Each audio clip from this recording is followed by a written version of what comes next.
Welcome to message 192 of all the parables in the Bible. We're going to talk about the millennium in this chapter, in the 20th chapter of the book of Revelation. We're going to talk about the devil. The millennium and the devil. Now, before I get started, I want to read what one writer read about the millennium.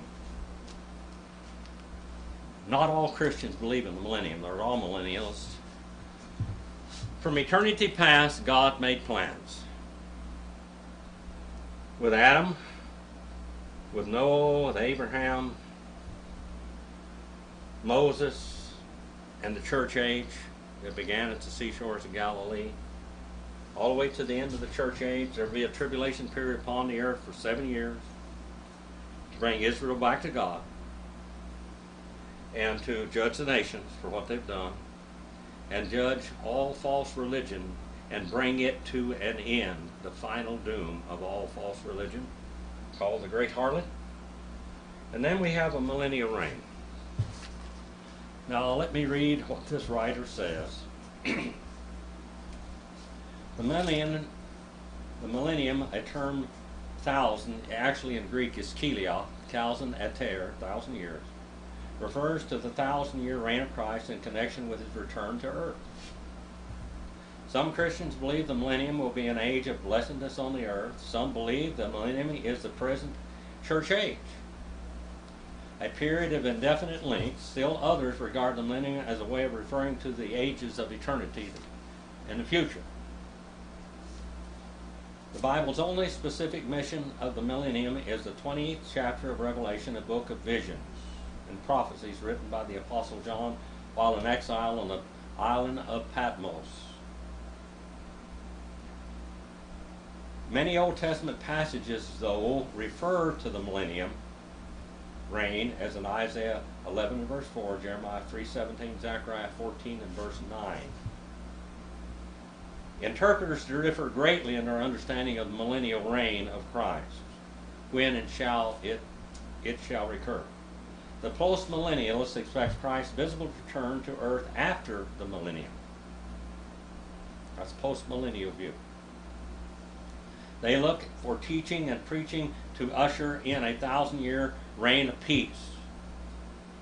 Don't think it's going to happen, people. And the age has already begun without our being able to mark a specific date when it started. The premillennialists, on the other hand, believe that Christ will return before the millennium. Interpreting Revelation 20 literally, they hold that Christ will reign on earth, probably in Jerusalem, for a literal 1,000 years, according to the view. God's promises made to the nation of Israel will be fulfilled. Satan will be bound and cast into a bottomless pit during Christ's reign, Revelation 20, 2 and 3. And all believers will be raised before the millennium to share in Christ's reign, Revelation 5 and 10, 20 and verse 4. The remaining dead will wait for the second resurrection, Revelation 20 and verse 5. Premillennialists also believe that after the millennium, Satan will be released for a season, but ultimately will be thrown into the lake of fire, Revelation 20 and verse 7 and 10. All millennialists interpret Christ's millennial reign as a spiritual sense only, while believing in the Lord's return, reject a literal 1,000-year reign on earth. Some see Christ's reign as having begun in his life at the time of his resurrection. They cite Peter's declaration that Christ now rules from the right hand of God, Acts 2, 33 through 36. The kingdom promises to Israel are viewed symbolically by amillennialists, are applied either to the church or to the ages of eternity.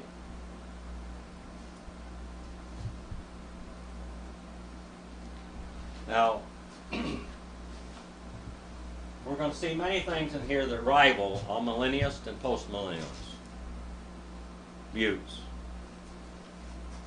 I believe in the premillennial return of Christ. I believe there's no replacement theology. Israel is Israel and church is church. Because of the Davidic reign, the Davidic covenant, an unconditional covenant, and the Abrahamic covenant, an unconditional covenant, Israel shall be still in the economy of God for 1,000 years. Israel was dispersed in Ezekiel 36, 16 through 19, and is being regathered Ezekiel 36, 20 through 24. The kingdom and the restoration of the kingdom age is Ezekiel 36, 25 through 28. Ezekiel 36, 25 through 38. So let's go there. Ezekiel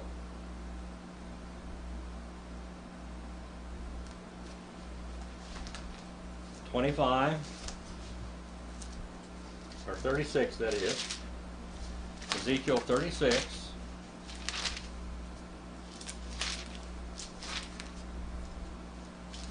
25,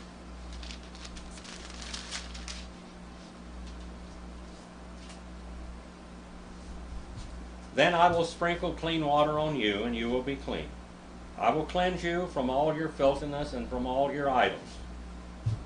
Moreover, I will give you a new heart and put a new spirit within you, and I will remove the heart of stone from your flesh, and will give you a heart of flesh.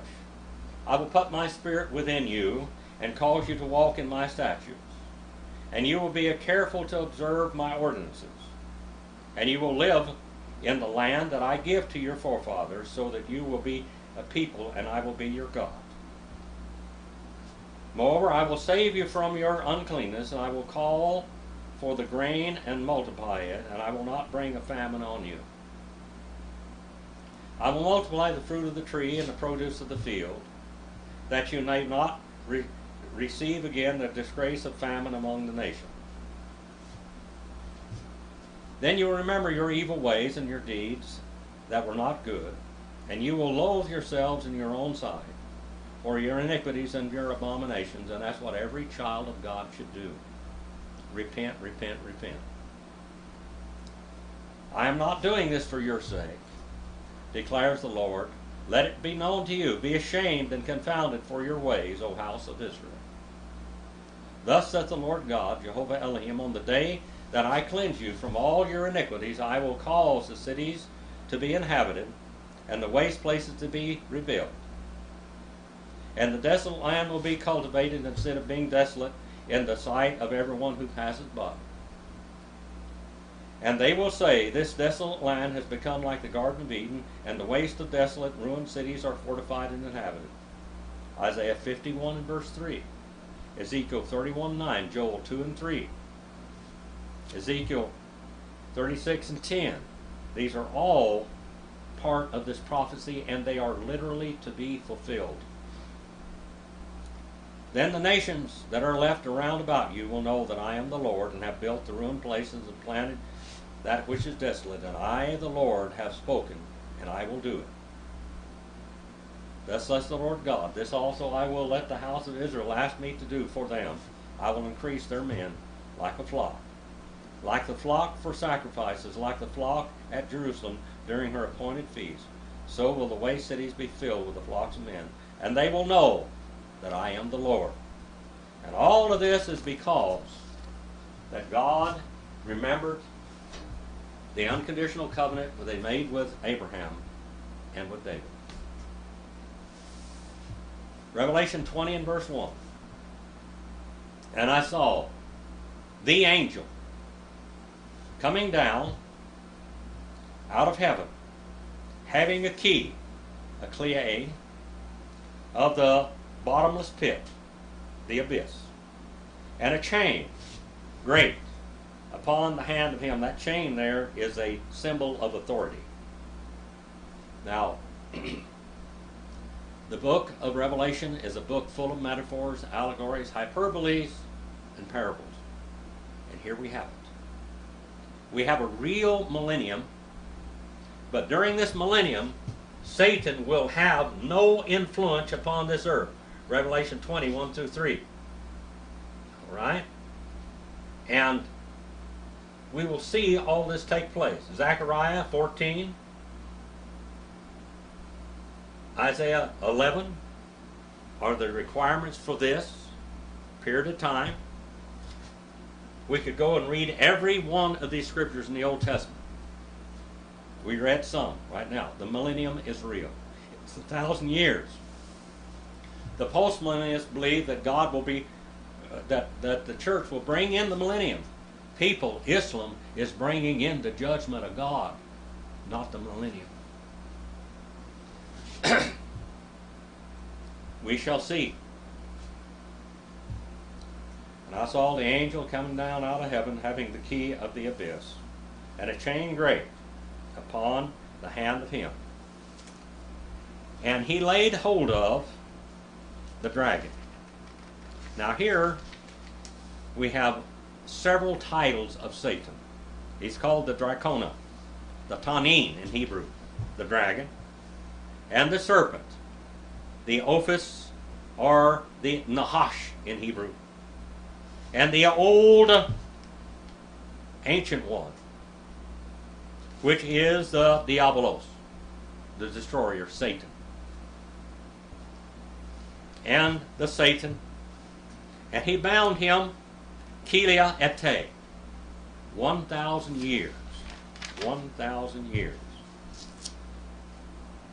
What happens here is the angel, he lays hold of the dragon. He binds him for 1,000 years, and he casts him into the abyss and locks him down and seals his doom for 1,000 years. And he cast him into the abyss, into the bottomless pit. And he shuts him down and locks him down. And he puts a seal of authority over him. In order that he might not lead astray any longer the nations or any individuals until the 1,000 years might be brought to a conclusion. Jude 6, 2 Peter 2:4, Luke 22:3, 22:31, Acts 5:3, 2 Corinthians 4:3-4, and 11:14, Ephesians 2:2, 1 Thessalonians 2:18, 2 Timothy 2:26, 1 Peter 5:8, and Ephesians 6:10 all refers to this individual. Isaiah 14, Ezekiel 28 tells what he's done to mankind and how he has thwarted his great powers to try to overcome the God of heaven. But God is going to lock him down. Now everybody in this world has got excuses for why we sin. We always say the devil made me do it. Or whatever, it wasn't my fault. Now, Satan will be bound for 1,000 years. The book of Enoch. Enoch says that the world was made in 6 days, and thus man shall be on this earth for 6,000 years since Adam. The 6 days of creation were followed by a day of rest, and that 7,000 years, Enoch said, will be the millennium. The Epistle of Barnabas in the Dachi on page 59 and page 179 talk about the same thing. Now this 1,000-year reign is called a golden age. Isaiah 11, 5 and 10, and 9, 6 and 7, 35, 1 through 10. 65, 17 through 25, and Daniel 2, 44 and 45. There will be at least 1,000 Feasts of Tabernacles during that millennial reign. Matthew 25, 31 through 48. The whole world will be free from war, free from famine, free from disease. All of this. The earth shall produce. The curse shall be lifted. The animal kingdom shall be changed. Animals will get along again like they did before the days of Noah. They will not eat each other. Everybody will eat grass. Everybody will be vegetarians again. And then it says, after these things, after the 1,000 years, the devil shall be loosed for a little while, for a little time, diminutive time.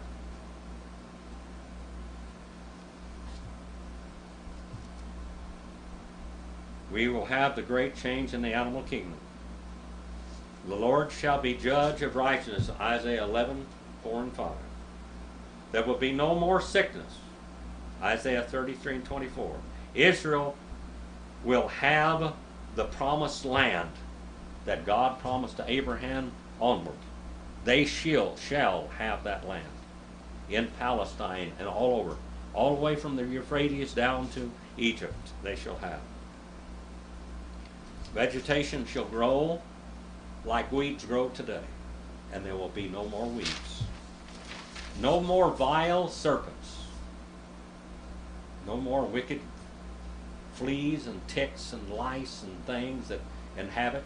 No more trichinae. No, nothing as far as diseases go. People can live for 1,000 years. Women can have 1,000 children. A woman was designed to have 1,000 children. Eve probably did. 20 and verse 4. And I saw thrones, and I sat upon them, and judgment was given to them, and the souls of the ones having been beheaded. Now, what is the favorite execution of Islam? But beheading. Beheading. When Muhammad went in and captured that Jewish city, he took all the men and all the boys that had pubic hair, beginning of it, he took them out and beheaded every one of them. He dug a big long ditch, and he had his men behead all of these people, and then they would disrobe them, they would throw them in a ditch, and then cover them up. Their wives and children, mothers and fathers, watched on. One old man, they asked him, he was such an old man, they said, you can live. Muhammad said, you can live. And he said, no. He said, I have nothing to live for. You've destroyed everything I had. Everything I hoped and everything I lived for. So he was beheaded also. A very ancient man.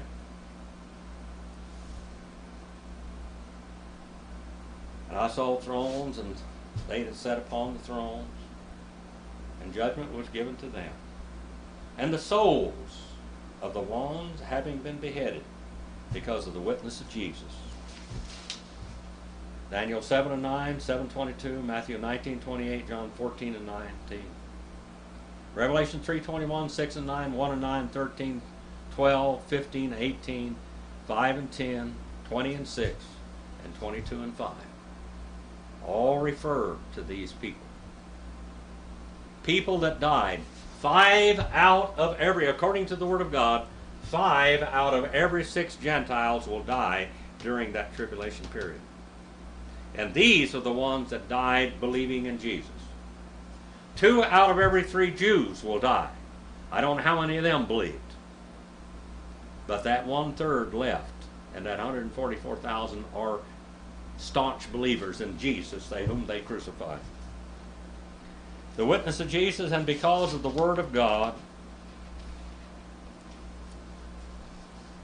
And it says, know not, they worship the beast.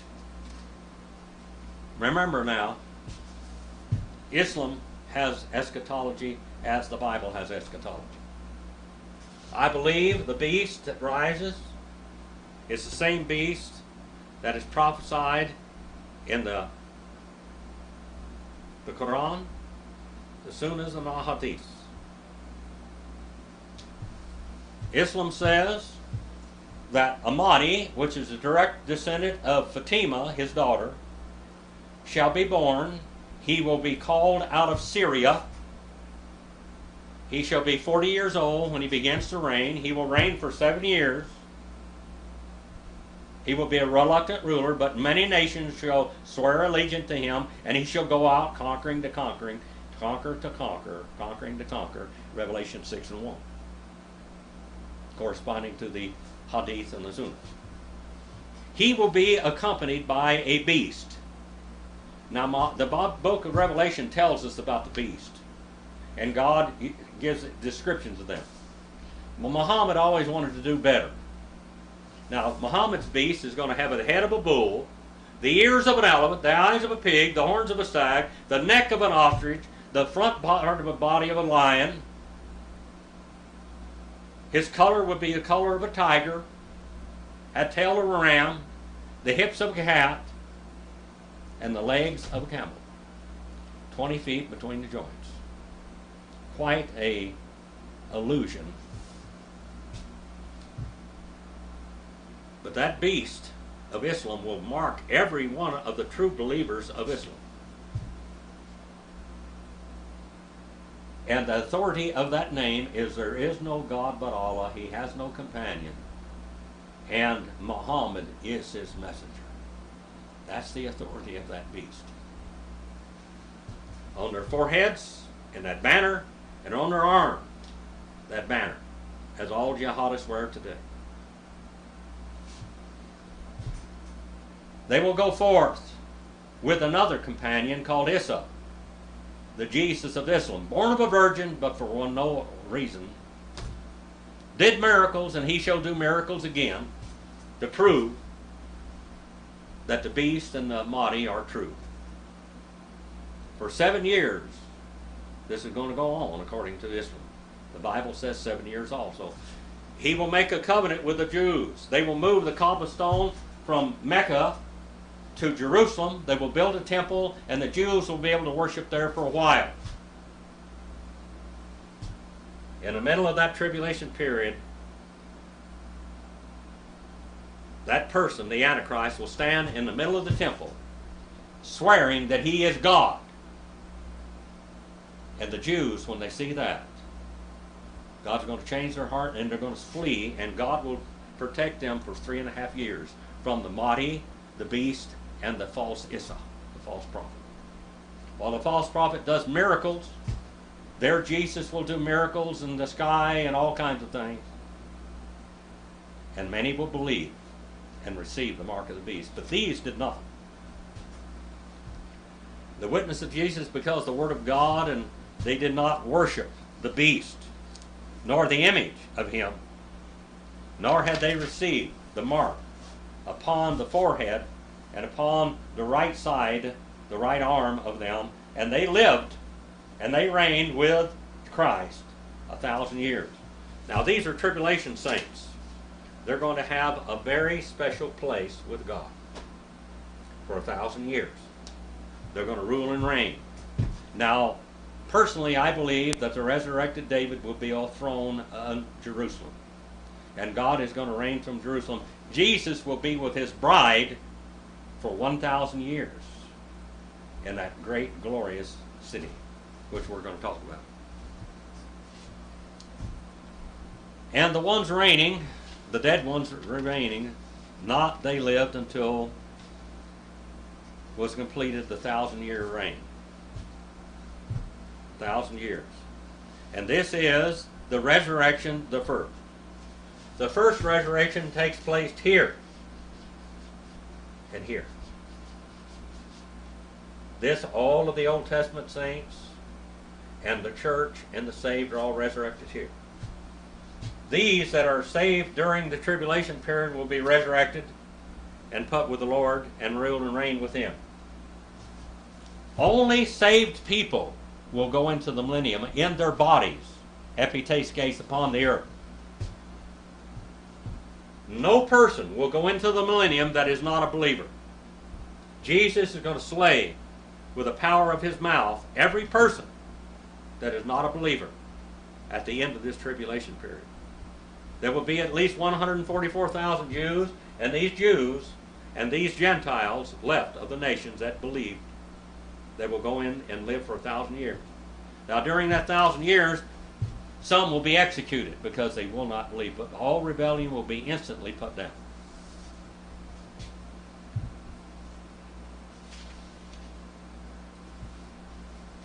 Now, 20 and verse 6.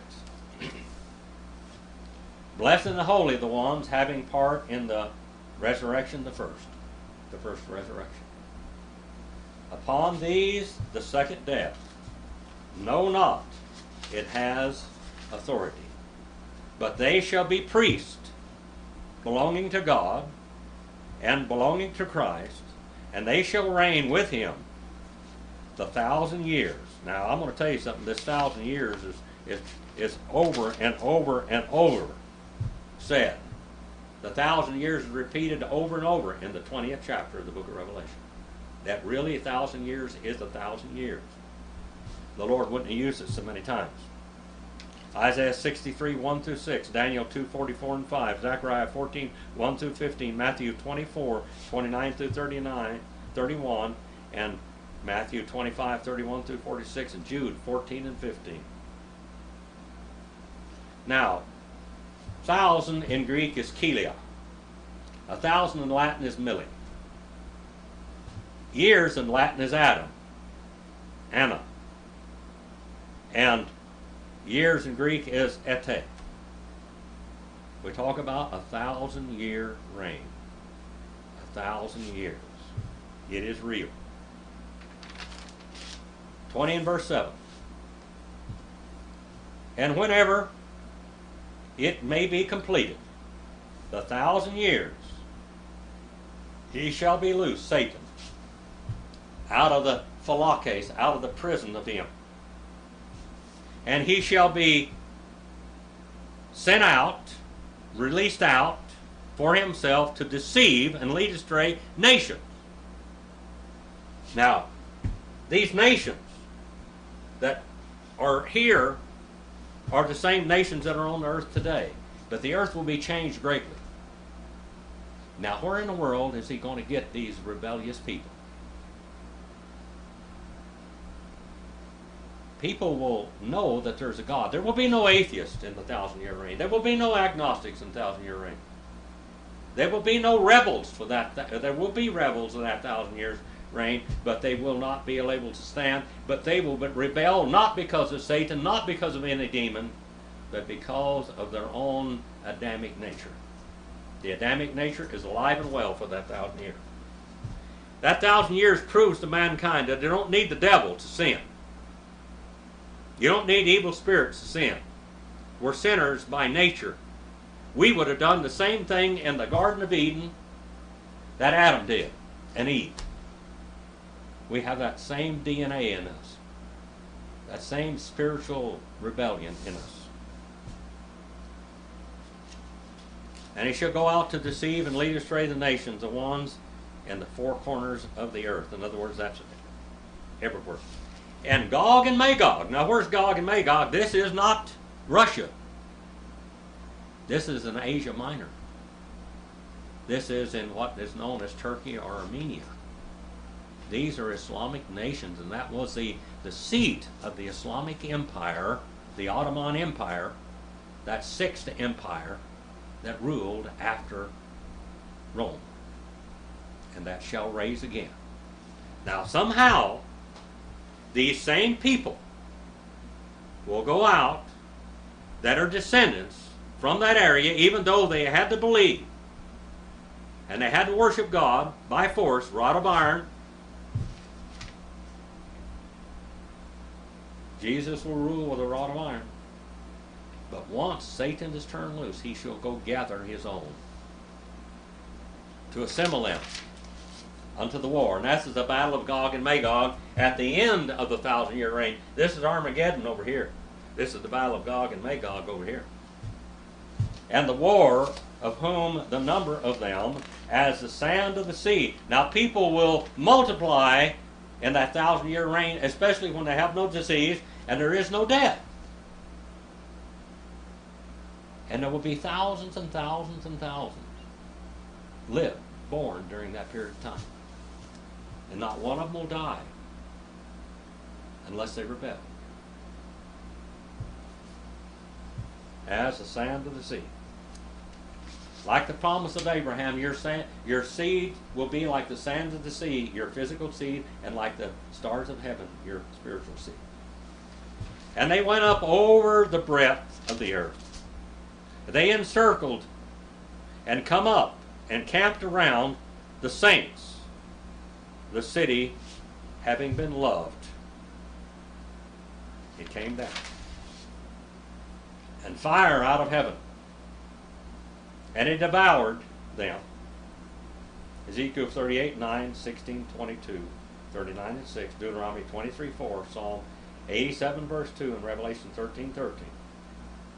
Like in the days of Elijah, when he called down fire out of heaven, Jesus shall send fire out of heaven to devour these armies. And the devil, Diabolo, the one deceiving them, he was cast into the lake of fire where the Mahdi and the false prophet and that Jesus, Issa, are already forbidden for 1,000 years. Of the fire and sulfur were also the beast and the false prophet, and they shall be tormented day and night forever and ever and ever and ever and ever. Hemeros kai niktos, eis tous eonos sonion. Forever and ever, ages upon ages upon ages. 20 and verse 11. And I saw a throne great, white.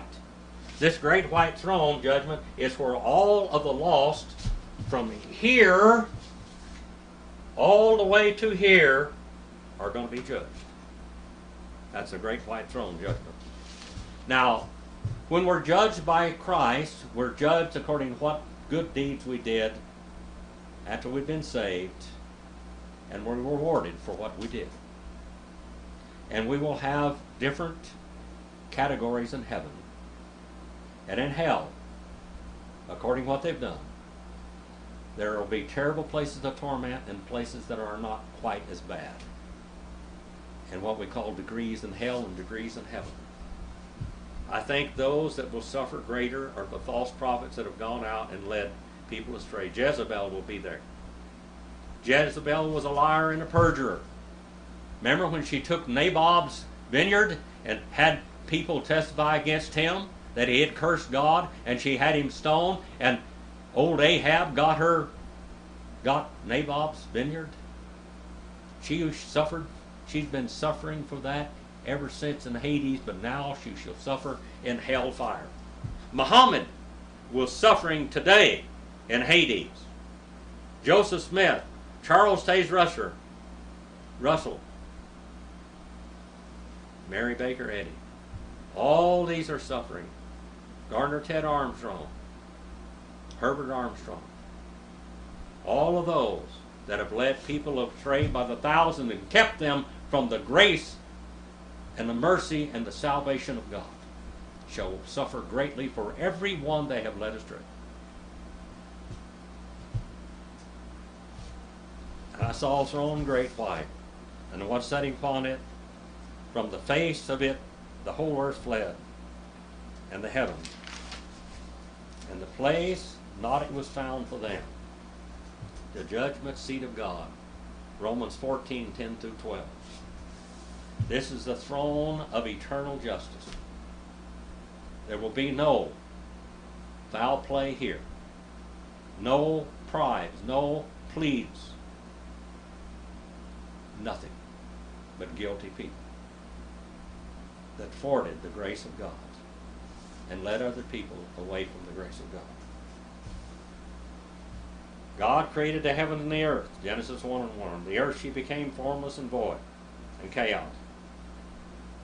God rebuilt and reconstructed the earth and set it back in order in Genesis 1.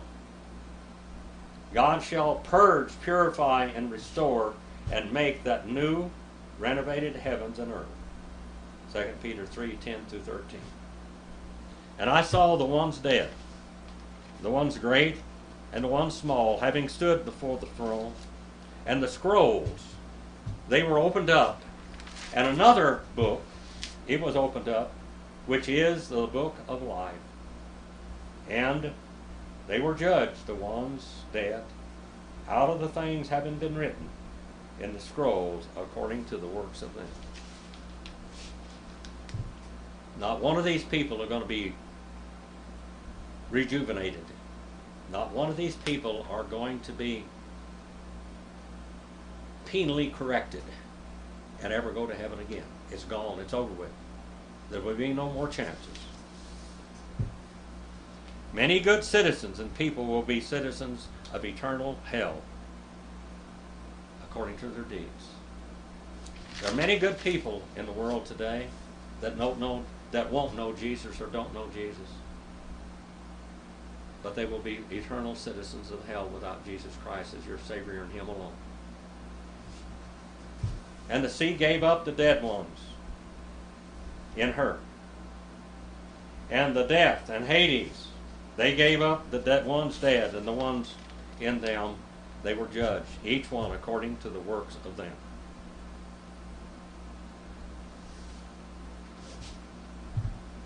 No man will ever go to hell because of sin.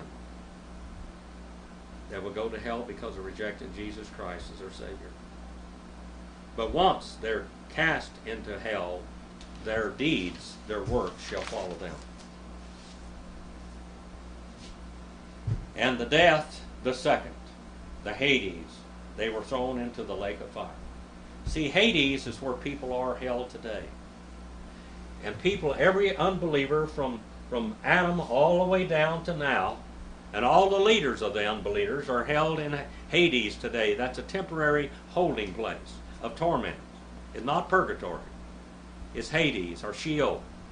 But everyone will be resurrected out of that place and be thrown into the eternal lake of fire. And they were thrown into the lake of fire. This one is the second death, the lake of fire. And if anyone not he was found in the book of life, having been written, he was cast into the lake of fire. Our Heavenly Father, I pray if there's one out there that don't know you, that hasn't repented of their sins and come into the saving knowledge of your Son, that you will, with your Spirit, convict them today. Whether they come to you or not, it's up to them. And I pray if one's out there and not serving you like they ought to, that they will see the need to do that. What they do today has eternal bearing on what happens forever. Father, forgive me where I fail you. Wherever these words go, Father, I pray that they glorify you this day. And they bring fear in the hearts of the unbelievers, that they'll come to you. Forgive me where I fail you. In Jesus' name I pray.